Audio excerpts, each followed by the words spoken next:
Have you got the other sheet metal, or that's it? Yeah, no, I've got all If the you right did this front down sheet here metal, in and I've got Melbourne, a you get your 33 ass kicked car by the chassis to council. put it on.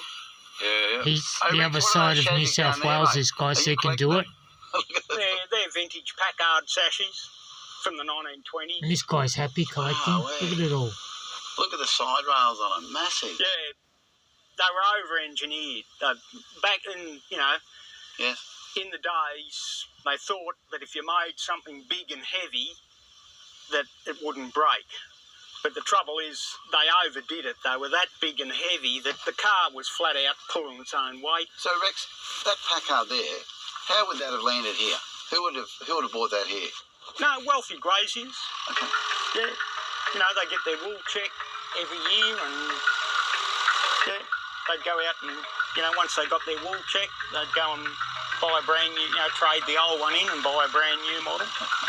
Sensational, mate. So, Brand new farm. yeah, Packards, they weren't Packard. rare, they're not rare in Australia. There was heaps of them sold.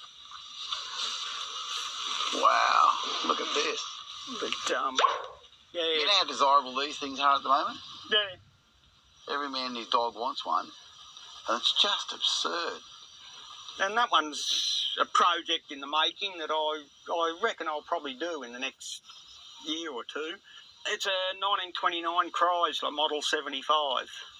For their time, they were well ahead of the game. They were a fast car. In 1929, they were guaranteed 75 mile an hour, which, compared to your A model Fords and your Chev 4s, was pretty good. Where did most of the stuff come from? In this area or? No, it hasn't come from round here. It's all come from a long way, right out western New South Wales. Yep. Southeastern Queensland. The climate here is reasonably kind to them. It's not like, there's no salt air. You'd certainly feel If it. this stuff was over near the coast, forget it. Yeah, we'd be done. Yeah.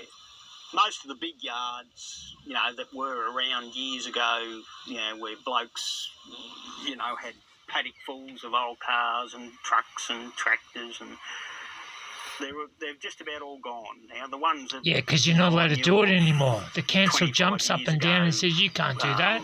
They're pretty well all gone now, because the blokes that collected it all. He's just sugarcoating it. He's not saying that the council won't allow it anymore. Had no real interest. I'll be honest with you, council doesn't allow it anymore. It's called dirty block notice. Just got scrapped.